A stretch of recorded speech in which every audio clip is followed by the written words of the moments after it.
일단 거기 투자에서 제일 먼저 볼 게 뭐 지렛대 효과입니다. 예, 지렛대 효과도 우리 주로 묻는 게 말로서 시험 낼 수도 있고 계산 문제 있는데 일단 맨 먼저 말로서 묻는 문제 보니까 첫 번째 가장 중요한 게 뭐예요? 지렛대에 대한 개념부터 볼 때 다른 거 볼 필요 없습니다. 무조건 타인 돈, 그러니까 타인의 자본이 들어온 순간 무조건 지렛대라 생각하셔야 돼요. 그럼 두 번째 볼 게 특징을 보시면 알겠지만 자 일단 특징 이렇게 한번 정리해 볼게요. 현재 항상 시험 나오면 이건 문제 풀 때 무조건 양쪽에 저당과 그 다음에 지분 써놓고 있죠. 중간에 총 자본 수익을 일단 써놓고 시작하자고요. 했을 때 모든 수익이 같은 게 무슨 지렛대요? 0 또는 뭐요? 중립적 지렛대죠. 중립적. 이렇게 먼저 아세요. 중립적. 그 다음에 보니까 지분 수익이 가장 높은 경우 있죠. 지분 수익이 가장 높단 말은 자동 저당 수익이 가장 뭡니까? 낮은 거요. 이게 다른 말로 정의 지렛대. 거꾸로 저당이 가장 높단 말은 반대말로 지분이 가장 낮은 거죠. 이런 게 뭐죠? 부의 지렛대, 그죠? 일단 이걸 먼저 아세요. 누가 더 크면 클 것이 아셔야 된다고. 그런 다음에 두 번째, 요거 묻는 거죠. 타인의 돈을, 즉 부채를 많이 활용했을 때. 부채. 자, 부채비율이 높을수록 예, 정의 지렛대에 대한 진폭은요. 진폭은 커지죠? 부에 대한 지렛대에 대한 진폭도 뭐합니까? 커지죠? 중립적인 진폭 변화 있습니까? 없다는 거죠. 같은 말이 수익률 변화 있습니까? 없죠, 오죠? 요 말을 같이 기억하셔야 돼요. 그러면서 부채비율이 높으면 그만큼 수익은 올라가지만 위험도 뭐합니까? 요거까지만 기억하시라고. 결국은 답은 사실 여기서 나오게 돼 있어. 그러니까 제일 먼저 할 게 누가 더 크면 클 것인가 묻는 거. 그 다음에 이럴 때 이 값 구하는 거. 세 번째 이게 나왔을 때 여기 있는 요 내용. 특히 위험이란 말이 중요하죠. 위험도 동시에 커진다. 요거까지 마시면 될 거예요. 그래서 일단 거기 설명이 그 말입니다. 자, 특징은 좀 설명 끝났고 종류 끝났습니다. 이제 문제는 밑에 있는 계산 문제가 이제 문제예요. 계산 문제가. 이런 계산 문제는 푸는 방식이 두 가지 방식이 있습니다. 일단 아마 이제 다음에 우리 뭐 있으면 모의고 있으면 여러 문제 나올 건데 가장 일반적인 푸는 방식은 계산 문제는요. 이렇게 푸는 게 일반적이죠. 총 투자는 항상 뭐 플러스 뭡니까? 플러스 저당이죠. 이럴 때 나오는 수익이 분명히 있을 거예요. 이렇게 해서 문제 푸는 방식이 있어요. 이건 보통 이제 금액이 딱 정해져 있을 때요. 뭐 지분 금액 얼마, 저당금 얼마 나왔을 때 이런 방식 푼다고요. 아니면 이 방식 이외에 전부 다 수익률, 즉 우리가 알고 있는 프로테이지를 모든 게 조건이 주어진 경우 있어요. 이때는 반드시 이걸로 푸셔야 됩니다.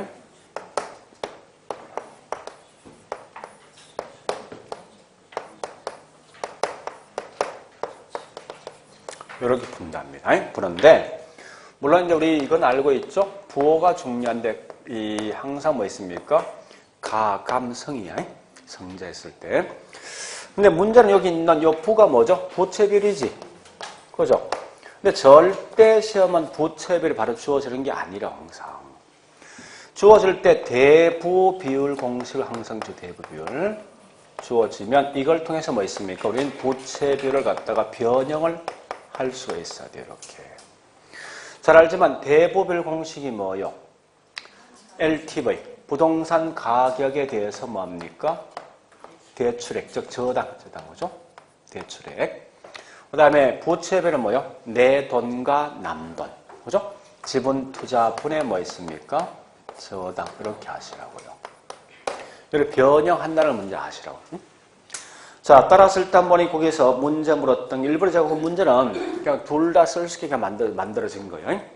그래서 위에 있는 방식 쓴다면 총 투자 금액이 100억이죠. 그 다음 뭐 있습니까? 예, 나왔던 운영 소득이 얼마요? 15억이죠. 그 다음 보니까 대부 비율이 90% 아닙니까? 90이란 말은 그건 뭐 있습니까? 전체 이 빌려간 거, 금액 중에 90%를 빌려간 거죠. 100억 중에 결국 뭐 있어? 90%니까 90억이 뭐예요? 내 돈 얼마입니까? 10억. 따라서 보니 현재 이 이자가 얼마죠? 이렇게 해서 이제 값을 구하는 거예요. 제일 먼저 이자 금액 구해야 되죠? 얼마 됩니까? 9억 되죠. 그래서 15억 중에서 9억이란 이자를 빼면 나머지 내수에 지는 금액은 6억 되겠죠. 이때 보니까 내가 투자한 금액이 10억이죠. 10억에 6억이니까 결국은 60%가 되어진다. 이렇게 푸는 거예요, 문제에서. 자, 물론 이제 이 내용은 이 방식을 좀 편합니다, 사실은. 그죠? 근데 만약에 이때 보니까 문제에서, 물론 총 자본 수익 얼마예요? 100억에 15억이면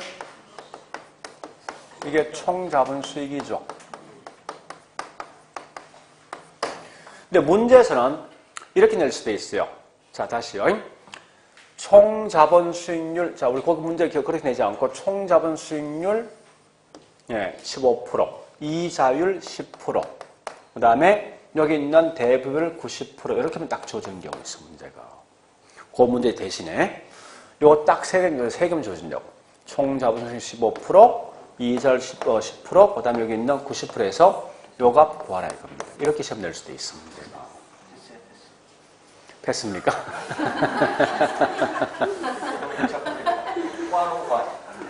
그러면 어떡합니까? 이거 그냥 그대로 한번 써보자고요. 총 잡 얼마라고요? 15%. 요 값만 구하면 되지, 이제? 그래서 여기 있는 90%만 가장 좋은 방식은요, 무조건 부동산 가치 내가 편한 이 값을 구하는데 제일 좋은 게 10억이 제일 편합니다. 10억을 쓰고 결국은 이 말은 90%는 저 남돈 9억 빌린 거지. 그죠? 그럼 결국은 전체 10억 중에 남돈 9억이면 내 돈 얼마예요? 1억이죠. 그럼 몇 프로입니까, 이건? 900%. 그죠? 900이면 중요한 거 여기서 뭐 있습니까? 900을 쓰지 말고 대신 그냥 풀을 쓰라고. 150%면 1.5 쓰고 200이면 1을 쓰라고. 왜냐면 이 곱이라는 것은 이 말입니다. 10% 곱하기 10% 얼마입니까? 1%, 100%가 아니라. 이 곱이라는 게 그런 특징이 있거든요. 그러니까 어떻게 합니까? 이건 그러니까 이런 빨리 푸는 방식, 물론 원래 이렇게 풀어야 되죠. 0.1, 0.1에서 1을 푸는 건데, 이래 하지 말고, 이 둘 중에 한 겹 이렇게 바꾸라고, 이렇게. 프로트 접대성이 10 곱하기 0.1 얼마입니까? 1이지. 그래서 1% 여기 쓰라고 바로. 이게 편하니까. 그래서 그것 때 항상 여기 뭐 있습니까? 900이면 9, 150이면 1.5 쓰면 된다는 거예요. 자, 그래서 제일 먼저 요거부터 하는 거죠. 5%죠? 요거 곱해줘야 되지, 이제? 45죠? 요거 요 두 개 더해주는 거지? 얼마요? 이렇게 푸는 거예요. 방식이. 그러니까 문제가 만약에 이와 같이 어떤 금액 나면 여기 푸시라고 이런 방식으로. 금액 아니면 단순히 뭐 있으면 프로틴이 나오지. 총 자본 수익 몇 프로, 이자 수익 나오고, 그 다음에 여기 있는 대불구이 나오면요. 이런 형태로 푸셔야 돼요. 주로 시험 내면 대부분 이런 형태를 많이 못 씁니다, 문제가. 이건 잘 묻진 않습니다. 그래서, 우리 웬만하면 통과해도 크게 무리 없이 싶어. 아까 거는 통과해야 되는데 이거 통과해야 돼. 자, 그래 보시고. 예, 30페이지. 자, 30페이지 하기 전에 바로 저는 이것부터 하겠습니다. 어디 가는가 하면요. 이걸 했기 때문에, 39페이지.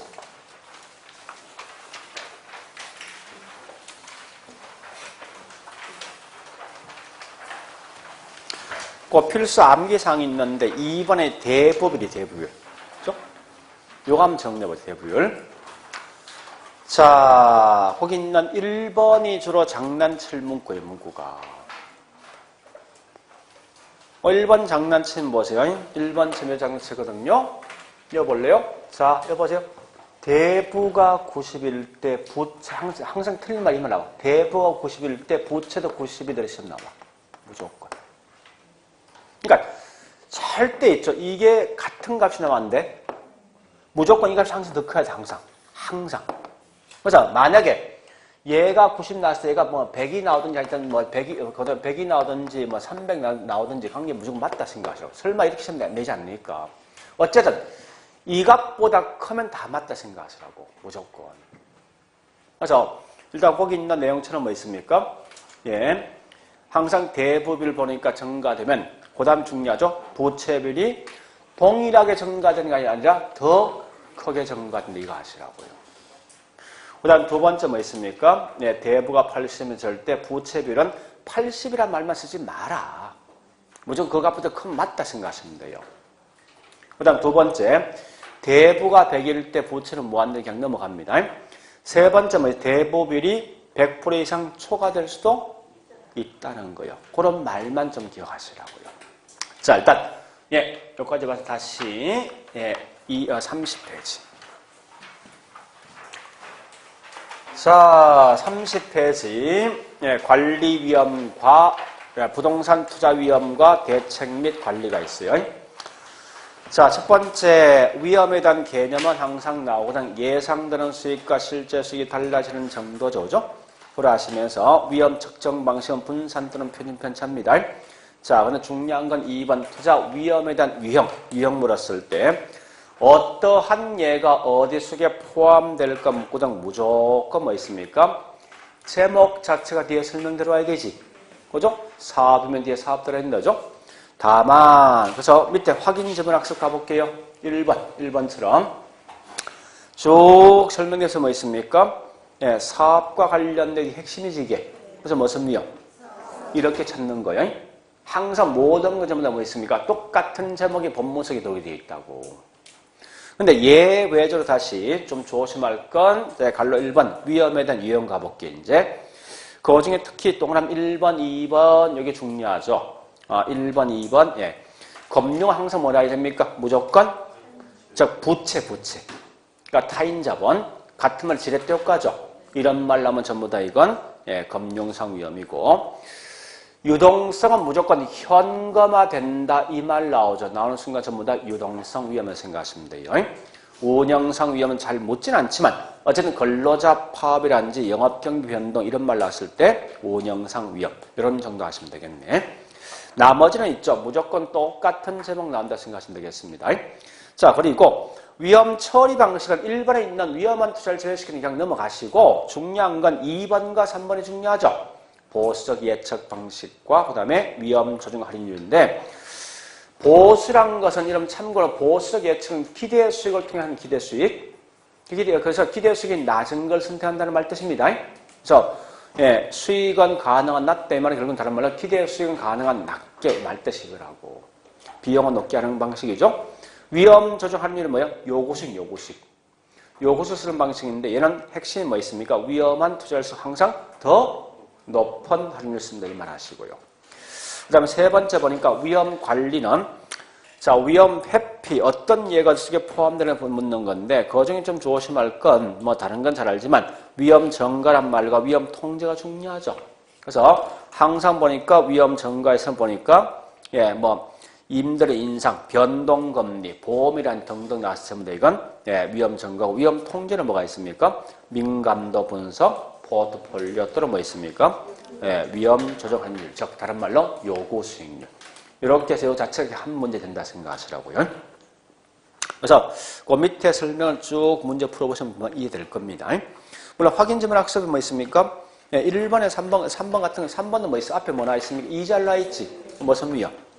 이제 그런 게 원칙인데 때에 따라 2번처럼 뭐 있습니까? 예, 지렛대란 말 나와 있죠. 이게 남돈이지? 무슨 위험? 예, 그런 건 좀 조심하시라 이겁니다. 그리고 4번처럼 보니까 있죠. 예, 쭉 가서 위험이 커진 위험이란 말 나오죠. 무조건 이거 요구수익입니다. 요구수익 같은 걸 위험 조정 할인율이라고. 절대 이런 걸 가지고 보수적 예측을 말씀은 안 된다는 거예요. 자, 일단 그런 거 좀 조심하시면 되겠네. 넘어갑니다. 자, 넘어가서 예, 31페이지.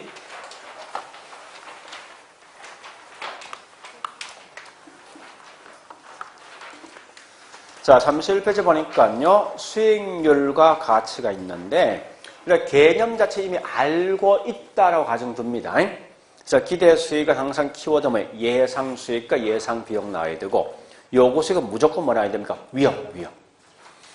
그 다음에 시장 가치는 공개 경쟁 시장에서 매매되는 가격이고, 투자 가치는 주관적 가치입니다. 자, 밑에 있는 갈로 2번. 자, 2번부터 보시는데, 뭘 보는 첫 번째 기억, 니언을 보셔야 됩니다. 누가 더 클 때 투자할까 말까 묻는 거죠. 그래서 항상 기대 수익이 더 커야 되지, 거꾸로 투자 가치 더 커야 되죠. 근데 디귿번은 실현 수익과 기대 수익, 실현 수익과 요구수를 묻는 순간 무조건 이건 전부 다 틀린 질문이야. 보라 하시고. 그 다음에 갈로 3번 갑니다. 특징 보니까, 자, 거기서 동그라미 1번 항상 기대 수익이 요구보다 크면 무조건 누가 더 커야 됩니까? 투자가 더 커야 돼. 자, 거의 좀 더 설명하겠습니다. 니언 디귿은 묻는 게 요거 묻는 거죠. 니언 디귿 기대 수익과 요구 수익인데 언젠간 같아지겠죠. 같아진다 이 말은 결국 뭐 있습니까? 무조건 누가 따라갑니까? 기대가 요걸 따라가죠. 현재 기대가 더 크지. 기대 수익이 뭐 해야 됩니까? 요게 답이에요. 항상 묻는 게. 그 다음에 또 뭐 있습니까? 밑에 있는 니언번처럼, 자, 디귿번처럼 뭐 있으면 현재 디귿은 시장 가치가 투자 물었죠. 투자가 더 커져. 언젠간 균형되겠다죠. 되면 항상 시장이 무조건 따라갑니다. 투자를. 결국은 이 말은 시장 가치 뭐 해야 됩니까? 이런 게 항상 문제 키워드라고요. 이렇게 문제 푸셔야죠. 문제 풀 때. 그렇게 푸는 요령만 좀 아시면 되겠네요.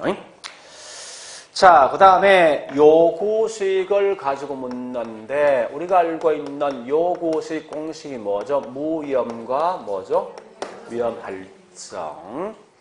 자, 특히 요구 수익이 중요한데, 우리가 알고 있는 요구 수익 항상 할인율 대신 쓴다. 그래서 항상 보통 보니까, 우리 앞전에 한 적이 있죠? 위험 조정 할인율. 할인율 곧 이게 요구 수익입니다.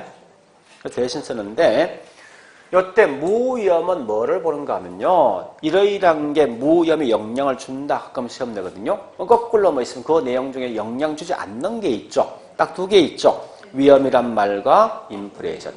이걸 가지고 장난친 가장 대표적인 3번. 위험 혐오적 행위란 말과 무위험은 관계 있냐 묻는데, 그럼 자꾸 있죠. 혐오에 대해서 목숨 걸고 있어. 그게 아니라 혐오 딱 빼는 뭐 있습니까? 위험과 무위험은 관계 없다 이 말입니다. 영향 안 주니까. 그죠? 그래서 오직 이건 위험이란 말은 위험 할증 것으로 관련되어 있다 보시라고요. 자, 문제는 밑에 있는 위험 할증률이 중요한 거죠. 이때 쓰고 있는 위험은 오직 무슨 위험만? 체계적 위험만 쓴다. 절대 비치가 아니에요. 따라서 2번 보니까 2번에 그게 중요한 거죠. 위험이 커지면은 요구 수익은요. 따라서 이때 부동산 가치는요. 자, 중요한 건 보세요. 요거 묻는 거거든요. 위험이 커지면 부동산 가치 떨어지죠. 요건 비례 반비례. 요 말도 중요하지만 이것보다 더 중요한 게 있어요. 요거 시험 낸다고. 위험이 커지면 왜 부동산 가치 떨어질까? 그 이유가 뭐냐. 요 이유를 항상 장난치 이유를 갖다가 묻거든 답이에요. 요것이 같은 말이 뭐지? 할인율이지. 근데 중요한 건 요게 중요하다고. 높은 건 낮은 거. 요게 좀 중요한 말이에요. 그래서 이 말 같은 말이 확인 지문 학습이 있는 6번을 좀 기억하시라고. 6번. 그러니까 이 지문 나와도 무조건 항상 그렇게 시험 내게 돼 있어요. 절대 이렇게 뭐 있습니까? 아주 뭐 이 양심대로 위험이 커지면 요구수익이 뭐 있습니까? 올라간 결과 부동산이 떨어진다 이렇게 시험 안 내. 이 말에서 무조건 뭐 있습니까? 왜 가치 떨어지냐 물었을 때 여기 있는 더 높은 요구 수익률, 더 높은 할인율을 쓴다. 이게 중요하다고요. 자, 다시 앞장에 있는 본문요. 자, 본문 중에서 중요한 말은 뭐 있습니까? 기억번. 자, 요거 묻는 거요. 위험과 수익은 같이 움직이지. 비례죠. 이 말은 뭐야? 상세관계지. 이때 쓰고 있는 위험은 어떤 위험만 취급한다? 오케이. 체계적 위험과 수익만 비례했을 때 총 위험이나 비체계적 위험과는 비례한 게 아니다. 요거 아시라고요. 자, 그래 보시면서 그러면 여기까지 봤으면 우측 갑니다. 자, 우측에 30페이지 그 당구장 표식이 시험 꽤 많이 내던데 요건 항상 시험 내면요 무조건 포트폴리오 있습니다. 거기 있는 내용과 항상 연관시켜 시험 내게 돼 있다고. 자, 위험 혐오적 행위란 말은 자, 위험 혐오적은 자, 결과는 얘는 무위험률만 선택하는 거요. 자, 다시 밑에 있는 확인지문 학습 7번. 이렇게 시험 내는 위험 혐오가 위험 회피적. 위험 회피형 투자자는 반드시 무위험률만 선택한다 이렇게 시험 낸다고. 자, 잠시 여기 보세요. 여러분 보통 이 기본 성질 위험 혐오입니까? 위험 선호입니까? 우리 일반인들. 위험 회피 혐오지. 그 지금 쓰고 이 요구식이 뭐냐? 곧 이게 다른 위험 혐오라고 이게 기본 전제가. 그 요구식 자체 위험 혐오면 요구식은 무조건 무위험만 선택합니까? 아니죠. 여기 있는 요 위험들 저기 선택하죠. 이때 쓰고 있는 위험 어떤 위험? 체계 비체계. 체계는 피할 수 있다 없다? 없다. 피할 수 없는 건 내가 감당해 안 해?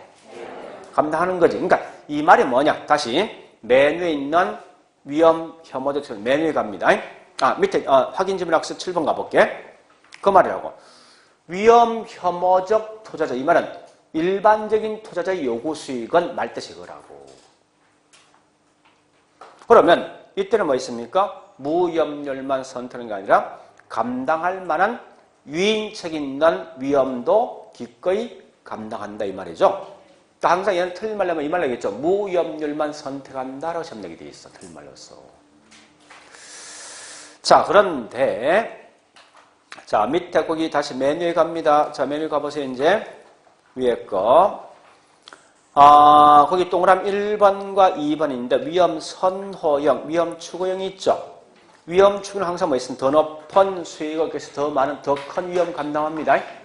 근데 반대로 뭐 있습니까? 위험 회피형 투자자입니다. 자, 요거 중요한데, 잠시만요. 보세요. 자, 현재 A 투자 대상과 B가 있어요. 기대 수익률과 반대로 뭐 있습니까? 분산, 위험이 있는데, 기대 수익은 10%고 얘가 12%입니다. 역대 위험이 2%고 4%면 위험 혐오형은 주로 어떤 걸 선택합니까? 여러분 실제 둘 중에 뭐 할 거예요? 실제 A 합니까? 좀 고민하고 있지? 기본 말 위험 혐오적 아닙니까? 이런 건 결국 선택 못하는 거 아니에요. 이 말 뜻이 뭐예요? 위험 혐오는 이게 위험 혐오가 아니라고. 이럴 때 위험 혐오라고. 만약 이게 10%면 뭐 선택합니까? A지. 여기 위험 혐오야. 그 말 뜻은 뭐야? 기대 수익이 같을 때 뭐요? 위험이 낮은 걸 선택하는 게 위험 혐오라고. 그런데 한 번 더 가볼게. 자, 다시요. 요때 보니까 위험 혐오도 크게 두 개 있어요. 보수적 투자자와 공격적 투자자가 분명히 있단 말이에요, 이게.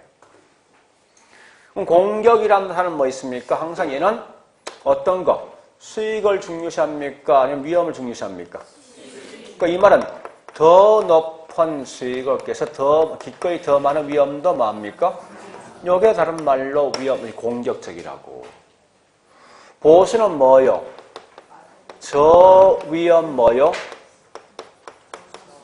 더 낮은 위험을 가져서 더 낮은 수익을 취한다고. 그럼 얘가 뭐요? 요게 누구라고? 요게 누구예요? 보수지. 요게 누굽니까? 공격이지. 그죠? 그럼 정리해볼까? 이걸 연결해볼까? 다시 할게. 이 상태에서 평균 분산 원리에 따라가면 뭐 선택합니까? 할 수 없다. 자, 다시 할게. 그럼 이건 답을 할 수 있어야 돼. 평균 분산 원리에 따라간다면, 이 선택할 수가 없다. 또는 투자자의 위험에 대한 태도에 따라서 투자 방향은 달라진다. OX. 그 말이 이거예요, 이게. 이 말은 그럼 위험 공격적이라면 뭐 있습니까? B. 보수적이라면? 그러니까 답이 두 개요. 나오면 선택할 수 없다 또는 위험에 대한 태도에 따라서 투자 방향은 달라진다까지 기억하시라고요. 자, 그런데요. 만약에 요거 무슨 이제 동일한 위험이 있는 경우에는 누가 더 큰 위험을 느낍니까? 보수의 공격이에요. 보수지. 그지? 그러니까 동일한 위험이 있는 경우에 조건을 잘 보셔요. 이건 다른 물건이 다른 물건. 동일한 위험이 있을 때 항상 누가 더 높은 수익을 요구한다? 요거까지. 그래서 일단 거기 설명이 그 말입니다. 정리해 볼게. 동일한 위험이 있는 경우는 더 높은 수익을 요것을 요구한다. 보수가죠. 근데 서로 다른 위험이 있을 땐 더 높은 요것을 누가 요구합니까? 공격이. 자, 니은법보다 기억이 더 중요합니다. 기억이. 자, 그래 보시고 넘어갑니다. 이제. 네, 그 다음에 정리 17번 투자 대한 선택에 대한 설명인데 일단 가장 기본은 33페이지 그 자체가 우리 계산 문제 시험 나오죠. 이렇게 주어졌을 때 기대 수익을 어떻게 구할 것이 묻는 문제인데 갈로 1번은 이건 이제 과거에 여러 번 시험 나와서 잘 나오진 않습니다. 아마 나오면 결국 뭐 갈로 2번처럼 분명히 시험 안 나오겠습니까? 일단 갈로 2번처럼 공부를 좀 하셔야 돼요. 자, 일단 첫 번째 갈로 1번부터 해보겠습니다. 1번은 한 개의 물건 대상이죠. 이때 우리 항상 뭐 있으면 기대 수익은 각각의 수익이다 발생할 확률을 곱해주는 거지. 자, 이건 밑에 나 있습니다. 그러니까 수익률 10% 곱하기 뭐 있습니까? 50 하면 쭉 해서 10% 나옵니다. 그래서 이 말은 자 정리해볼게요. 기대 수익은 반드시 뭐 있습니까? 예, 발생할 확률을 곱해주는 가중 평균을 구합니다. 자, 그 다음에 갈로 2번 갑니다. 포트폴리오 기대 수익률 측정해서 보니까 동그라미 1번과 2번 있는데 일단 주로 아마 나온다면 2번처럼 아마 시험 안 나오겠습니까? 2번처럼. 그래서 자, 이런 세 가지 경우 있으면 제일 먼저 해야 될 게 A, B, C에 있는 각각의 뭘 먼저 구해야 됩니까? 각각의 기대 수익을 먼저 구해야 되지. 그죠? 그래서 현재 호황과 불황이 될 확률은 각각 반반씩이죠. 결국 우리 지금 먼저 풀었지만 A 부동산은 뭐 있습니까? 현재 호황일 때 예상되는 수익이 6%죠? 6%에다가 발생될 확률 얼마죠? 50%. 불황일 때 4% 아닙니까? 그죠? 확률 50%죠? 하면 이 값이 5% 나오죠? 각각은 다 먼저 구한다는 전부 다. 근데 참고로 있죠. 전에 설명했지만 확률이 반반이면 굳이 곱해줄 필요 없는 거죠? 여기 있는 기대 수익을 둘 다 더해서 뭐 있습니까? 네, 이렇게 하시면 그 값이 나온다고요. 그래서 현재 A는 해보니까 이게 10에 2니까 5%고 B는 둘 다 얼마나 12%입니까? 2는 6%죠? C도 뭐 있습니까? 둘 다 더하면 12에다 2를 나누니까 6%죠? 그래서 여기다 그 다음 뭐 있습니까? 발생할 확률을 곱해줘야 되죠? 그러니까 이게 이제 포트폴리오인데 A한테 얼마 투자합니까? 20%, B에는요 30, 50이죠. 이렇게 해서 뭐 있습니까? 얘는 현재 1, 요거는 1.8, 얘는 뭐 있습니까? 3이니까 5.8 되죠. 이렇게 하면 가장 일반적이라고. 근데 때에 따라 보니까 네, 저기 있는 동그라미 1번이 있죠. 이렇게 시험 될 수도 있어. 동그라미 1번처럼. 방식은 두 가지 방식이에요. 두 가지 방식인데 밑에 있는 그렇게 구할 수도 있고 아니면 이렇게 하시라고요. 금액을 바로바로 산출하라고. 자, 현재 보니까 A 투자 금액은 얼마 투자했습니까? 20억짜리에서 나왔던 수익이 얼마요? 12%면 실제 수익이 얼마요? 곱해줘. 2억 4천이지? 20%니까. 그러니까 A는 나왔던 수익이 2억 4천이야. B는 얼마 됩니까? 3억 되지? C는 얼마 됩니까? 4억 됩니까? 자, 요거 다 대주라고. 얼마요? 10억? 9억 4천이지. 근데 그 총 투자금 얼마야? 100억이지. 그 100억에 대해서 9억 4천 나왔어. 몇 프로? 이렇게 와요. 이게 더 빠르니까.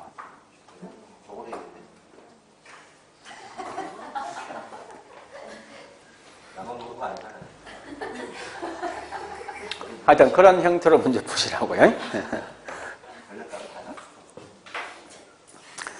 자, 일단 요거는 계산 문제야. 하여튼 이렇게 계산 문제 보통 시험 나오거든요.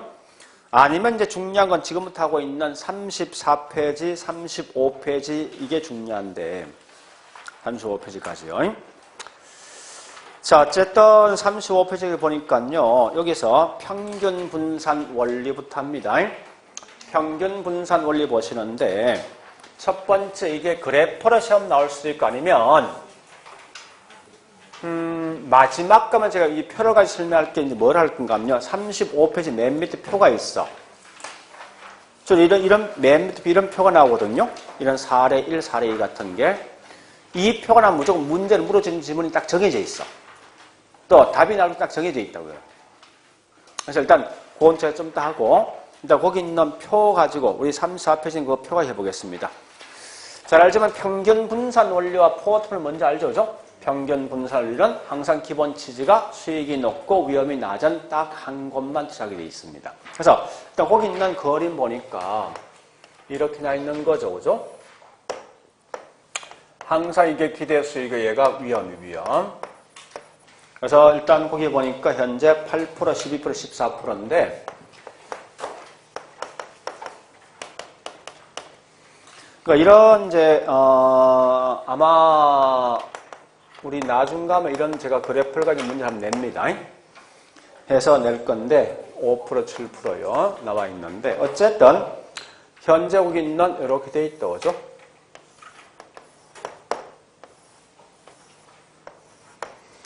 그래서 일단 거기 있는 표 가지고 그냥 쭉 한번 봐보자고요. A, B, 그 다음에 C, D가 있는데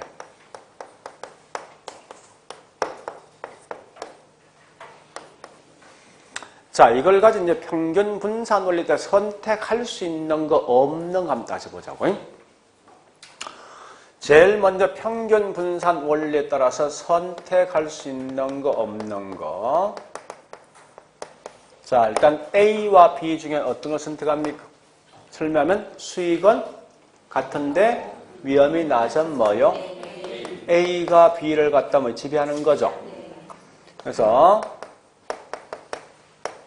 그 다음에 C와 D는 위험은 같은데 뭐 있습니까? 수익이 높은 뭐죠?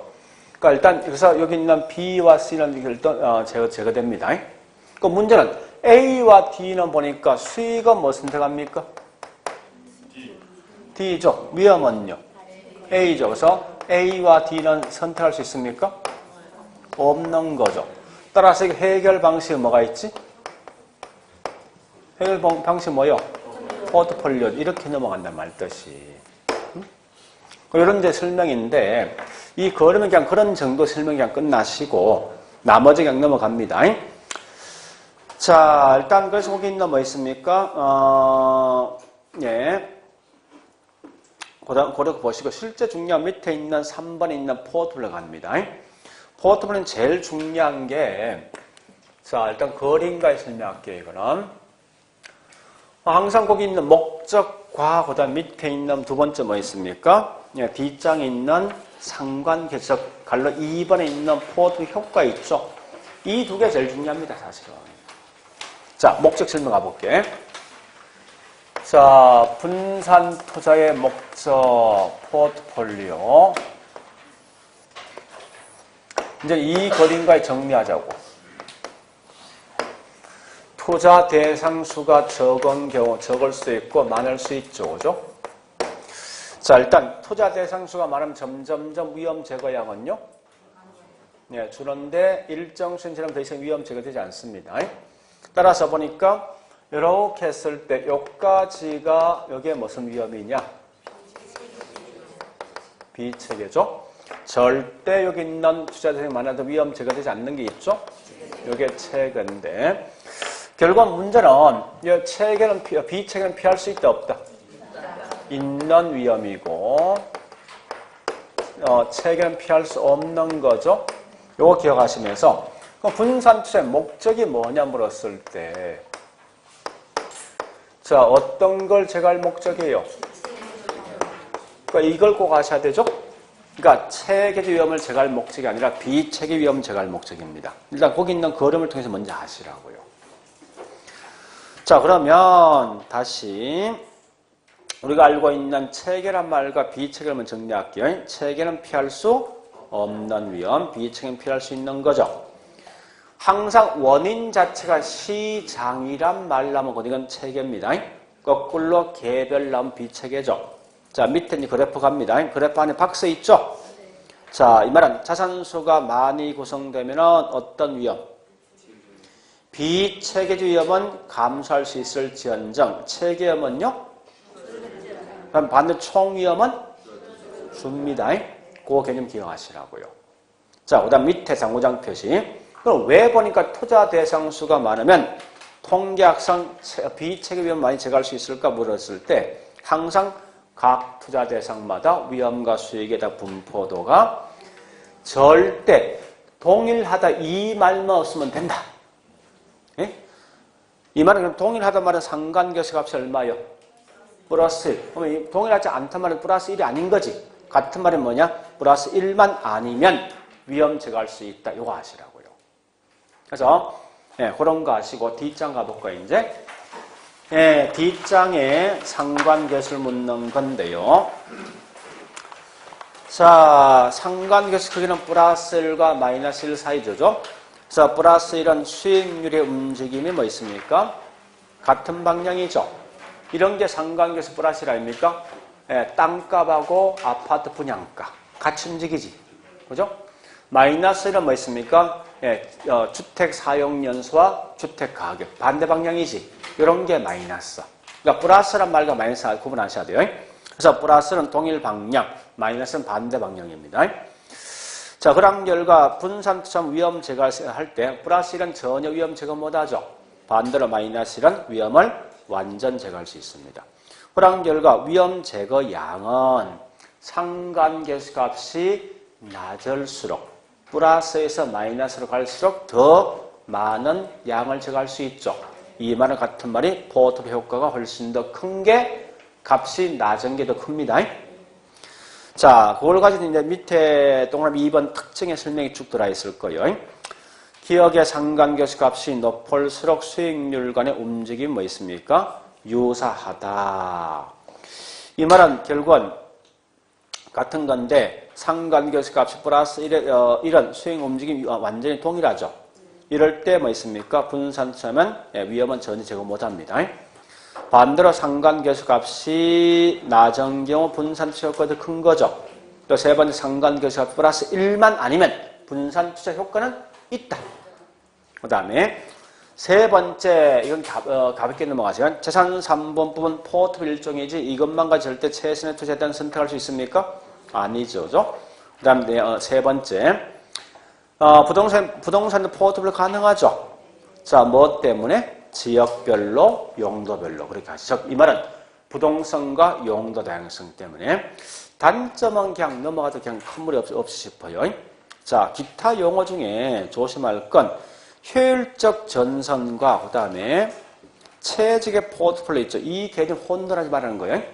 그래서 맨 먼저 뭐 있습니까? 효율적 전선이라는 것은 다른 말로 효율적 프론티어인데 자, 정리해볼게. 1번 어이갑니다. 동일한 위험하에선 자, 이거 보세요. 여기 있는 요 점과 요 점 연결 이게 뭐예요? 효율전선이죠. 그죠? 이럴 때면 동일한 뭐 있습니까? 위험 있는 경우는 수익이 뭐예요? 최고인 거. 다시. 동일한 수익이 있을 때 위험이 뭐예요? 위험이 최저인 거. 요거 구분하시라고. 그러니까 동일한 위험이 있을 땐 수익이 최고인 걸 연결한 선. 거꾸로 동일한 수익이 있는 경우 위험이 최저인 점을 연결한 선. 그러니까 최고란 말과 최저 가지고 장난친다 문제에서. 그 다음에 항상 뭐 있습니까? 우상향 곡선 갖고 있죠? 자, 그 다음에 2번요. 최적의 포트블. 다시 볼래요? 자, 우리 여기 개별적 무차별 곡선이 이게. 개별적. 또 이렇게 되는 것도 있어요. 여기에 현재 A이고, 얘가 D이고, 여기에 F 점하자고. 그러면 최적의 포트블은 반드시 이게 개별적 무차별이죠. 요거하고 이게 효율적 전선이지. 요 두 개의 선이 접하는 점이 있지. 요것만 뭐요? 최적이지 통과되는 점 아니란 거야. 그래서 혹시 모르니까 최적의 포트 나오면 다른 거 보지 말고 통과되냐 접한다 이만 구분하시라고. 응? 접하는 점이야. 근데 통상적으로 우리 거기 뭐 있습니까? 효율적 전선, 최적의 포트 이건 장난 잘 치지 않습니다. 그냥 나무 그냥 그런 게 있다라고 보시면 넘어가시라고. 주로 장난칠 게 뭐야? 앞에 했듯이 목적과 전선, 목적과 뭐 있으면 상관계에서 제일 중요하다고 이게. 자, 그 다음에 무차별 곡선은 아까 했듯이 니엄번, 위험 혐오형이 위험 선호보다 급경 성향 통과하세요.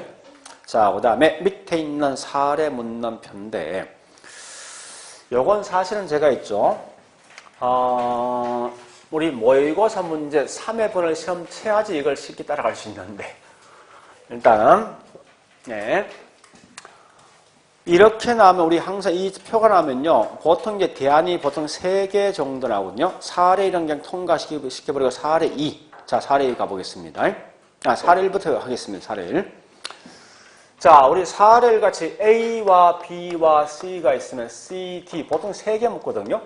근데 4개를 묻는다는 순간은 무조건 이건 평균 분산 원래 때 한 개는 무조건 제거되게 되어 있어. 한 개가. 그래서 이때 뭐 있습니까? 여기 있는 기대 수익과 뭐 있습니까? 표준 위험이죠. 이럴 때 뭐라는가 하면요. 항상 둘 중에 뭔가 제거시킨 게 있을 거예요. 보통 통상적으로 위험이 같은 값이 나오게 돼 있어. 네? 결국 보니까 위험이 같은 게 있지. 누구예요? C와 D지. 그러니까 C와 D 중에 보니까 둘 중에 어떤 건 제거시킵니까? 결국은 요거 제거되겠지. 요거 두 개 비해 요거 제거된 거 아닙니까? 그죠? 결국은 첫 번째 보세요. 자, 이거 나오면 이거 볼래요? 이런 표가 나면 무조건 물어줄 질문 딱 3개 떠야 돼. 첫 번째, 평균 분산 원리에 따라서 선택을 할 수 있는 게 없는 게 분명히 나오게 돼 있어요. 근데 재밌는 건 보니까요. 선택을 할 수 없는 요걸 전부 다 틀린다고 시험네. 전부 다. 좀 이따 봐보죠. 두 번째 보니까 요 말을 시험 냅니다. 항상 내면. 우리 거기 있는 지문에 시험 낼 수 있겠네, 충분히. 누구는 요 말 나옵니다. 요거.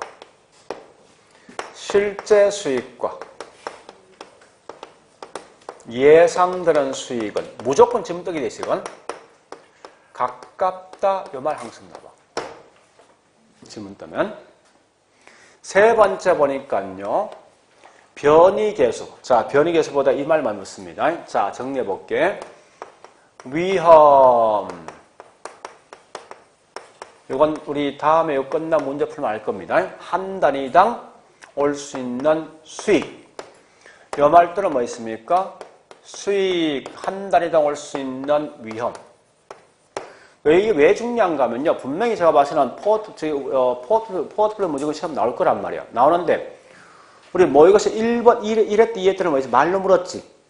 말로 묻는 문제 있지만, 이렇게 시험 분명히 이런 표가 나온다면 대부분 다. 그러니까 표가 날 확률이 높다 보니 사실은. 표가 나면 무조건 뭐 있으면 이렇게 문제를 푸셔야 되거든. 그러니까 이미 말로서 묻는 대충 파악했다 물었어. 그래서 우리 1회 때 2회 때 뭐 이것을 가지고 정리하시고 말로 묻는 건 3회, 4회는 제일 뭘 할까 하면 이런 표를 만들 거예요. 한 개는 표고 한 개는 뭐 있으면 그래프야. 두 개 똑같은 건데 이 문제를 보통 무조건 시험 매번 내기 시험 내게 돼 있어. 근데 이건 알고 있어야 돼 무조건. 요 두 개를 묻는데 자, 요거 물어볼게요. 자, 여기 보세요. 고민할 거 없어. 맞으면 답은 딱 정해져 있어. 자, 얘는 현재 궁극적 목적이 수익을 파악할 목적입니까? 위험 파악할 목적이야? 누구 때문에 그 결과 얘 아니야? 누구 파악할 목적이야?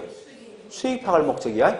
얘는 위험 파악할 목적. 그래서 결과치가 무조건 이 수익이잖아. 그래서 공식은 표준 편차 위험분의 수익이라고. 얘는 뭐 있습니까? 거꾸로 수익분의 위험이지. 그죠? 그럼 얘는 보니까 이때 어떤 게 유리한가 하면요. 얘는 높은 게 좋습니까? 낮은 게 좋습니까? 높은 게 좋은 거지. 얘는요. 그래서 우리 여기 있는 요게 뭐냐? 요게 다른 말로 변이계수야. 물론 이제 여기 있는 위험 대신 표준 편제도를 분산 쓰면 돼요. 요게 변이계수라고. 그래서 항상 보니까 누가 더 유리하다라고 시험 나와요? 나오면 신경 전혀 쓰지 말고 무조건 이 말 나오거든. 다른 거 신경 쓰지 말고 저 위험, 저 수익인 게 무조건 이 요건 충족돼. 응? 가장 낮은 위험, 가장 낮은 수익이 있는 게 무조건 이 조건 충족되어 있어. 계산하려고 생각하지 마. 머리 아프게. 그래서 이 세 개 점은 무조건 떼야 돼. 이 표가 뜨는 순간. 자, 그럼 지금부터 합니다. 하는데, 거기 봐볼게, 이제. 우리 현재 보니까 이걸 하살표로 표시해야 돼. 숫자로 보지 말고 모든 하살표로 다 표시하라고, 이걸. 그럼 현재 보니까, 예, 거기 있는 사례에서, 자, 수익이 가장 낮은 게 누구예요? 가장 높은 게? D지. 위험이 가장 낮은 게 누굽니까? 그 다음에, 가장 높은 게 C와 D지. 자, 이거 보세요. 제일 중요한 건 하살표에 대한 방향이 같으면 이건 절대 누가 비교하든 선택 못하게 돼 있어. 무조건. 요거 두 개는 현재 뭐 있습니까? 분명히 같은 거 아니에요. 그럼 같은 무조건 수익이 높은 거 선택할까 하면 그죠? 그럼 결국은 이때는 뭐 답이 나오면 이건 예, C보다 D가 선호된다. 이건 나온다고. 그럼 결국 여기서 뭐 있습니까? 이건 이건 제거됐지, 이제. 되면 더 이상 그냥 취급하지 말라고. 빼고 나머지 이제 A, B, C를 가보죠. A, B, D를. 자, 그럼 보세요. 여기 중간이지, 이제. 얘가. 보세요. 하살표 다 같은 방향 아니야. 가장 낮은 것들, 중간에 있는 거, 가장 높은 거죠. 따져볼게. 요거, 우리 그 A, B 봤을 때, 자, 수익은 뭐 선택합니까? 거기 보니까? A, B에서. B 해야지. 위험은? 선택 못하지. 결국은 A, B, D는 선택 못하게 돼 있다고. 그죠? 근데 우리 과거에 나왔던 문제 중에 90%가 전부 여기 답이 나오는데 어떻게 나왔냐? 이렇게 나옵니다. 자, 이걸 틀린다 만들어 볼게. 그러니까 나오는 패턴만 아시면 되는 분들이 D가 기대 수익이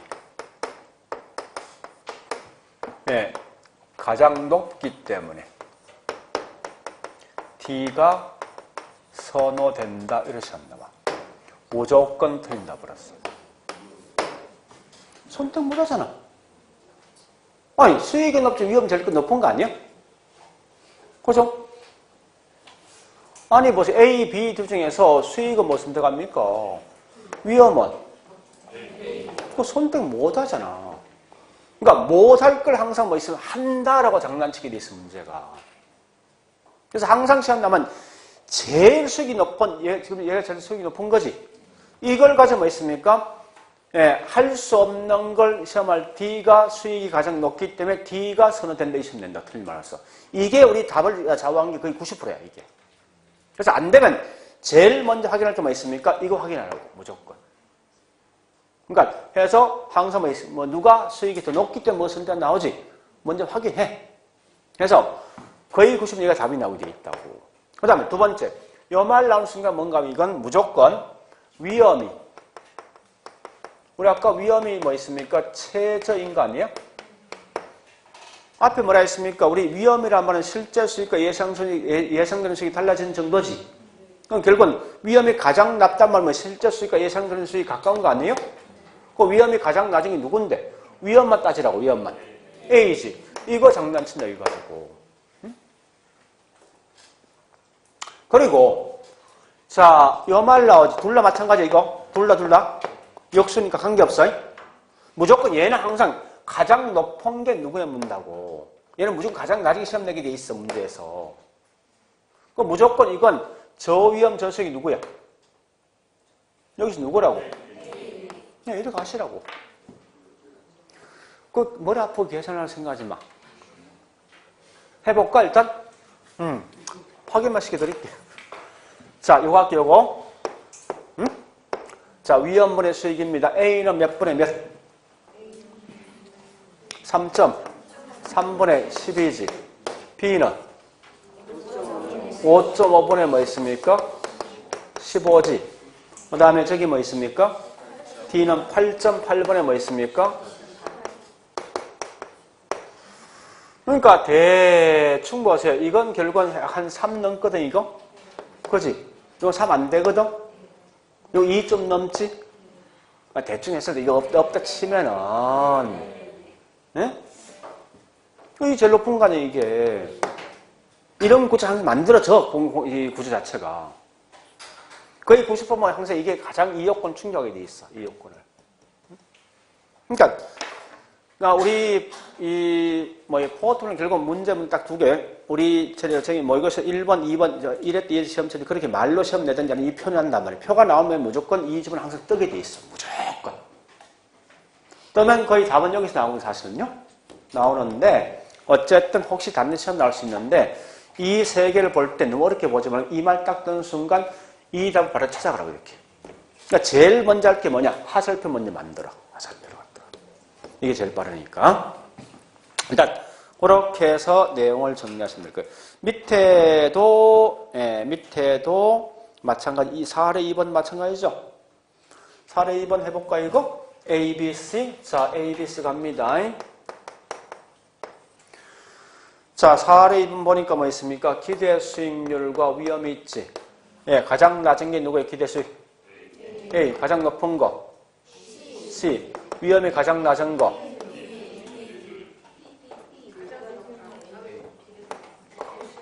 위험 가장 낮은 거. 가장 높은 거. C입니까? 이건 결국 다른 거죠? 보세요. 그러면 요거 결국은 방향이 다르잖아. 다른 거지. 그 둘 중에 무조건 한 개 선택된다고 이거는. 이건 같은 방향이지. 얘는 선택 못하게 돼 있어 무조건. 그러면 보세요. 당연히 뭐 있습니까? 둘 중에 뭐 선택합니까? B와 C 중에서. 그러니까 하살표면 눈에 딱 보이게 돼 있어. 방향 다르잖아. 그럼 C 선택합니까? 아니잖아. B 선택하잖아. 그 C 일단 제거된다 이 말 아닙니까? 그 B 이 말은 이거 나오겠네 이거? 이 질문? 평균 분산 원리에 따라간다면 B가 C보다 선호된다. 그지? 그 다음에 이제 요거 제거되죠. 그 다음에 신경 쓰지 말라고. A, B만 따지라고. A, B만. 그러면 이거 보세요. 두 번째 이 답 뭐 나와야 돼? 이거 누구 나와야 돼 이거? A지 A. 뭐죠? 요거 누구 나와야 돼? 무조건 저위험 저수익이라 무조건 A. 그래 하라고. 그렇게 푸는 거예요. 그런 방식만 하시면 된다고. 이게 포토를 다 해요. 그러니까 우리 괜히 거기 뒤에 있는 효율적인 뭐니 최적 나는 모르겠어. 하여튼 알 필요 없는 거니까요. 자, 일단 아마 다음 주에 여기서 뭐 있습니까? 이제 그 다음 주가 뭐 여기 있는 제가 이런 표를 통해서 문제 만들 거예요. 그 문제는 풀어보시면 금방 이해될 거라고. 그러고 나서 그 다음 가서 뭐 있습니까? 여기 있는 그래프를 4회차 가면 이 그래프 들어간다고. 그래프에 대한 설명이 쭉 들어오는데 이게 다 똑같은 논리가. 자, 화폐에 대한 시간 가치까지 하자고요. 뭐가 해야 될 거 아닙니까?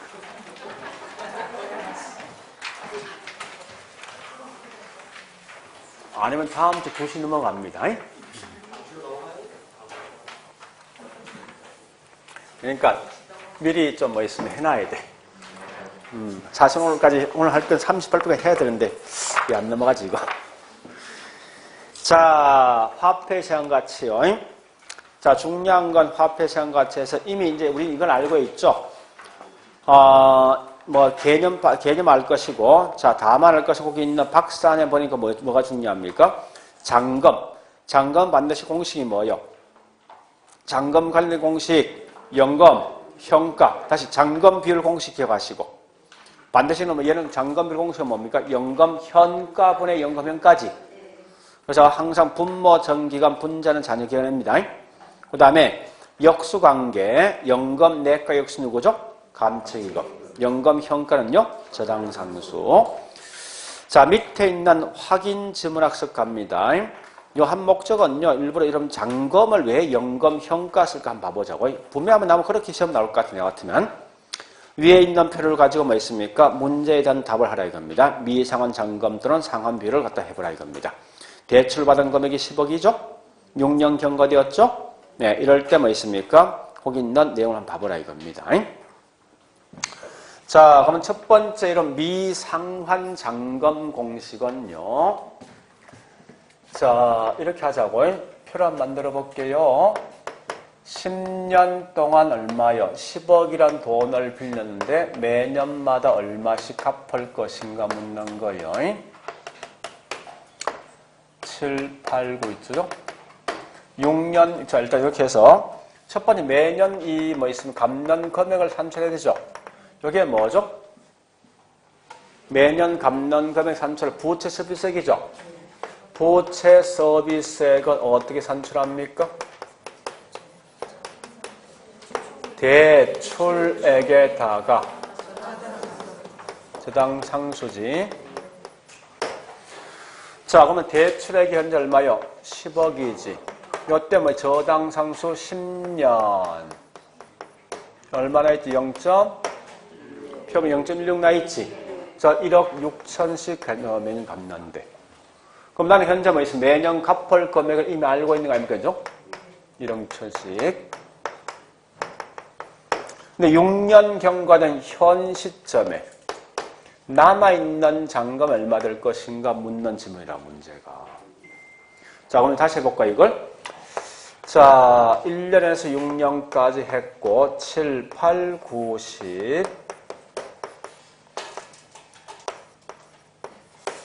자, 매년 갚을 금액 알고 있는 거죠. 그죠? 근데 6년간 현재 여기 있는 남아있는 잔금 묻는다고. 그럼 이거 무슨 방식이에요? 매년 금액 알고 있다?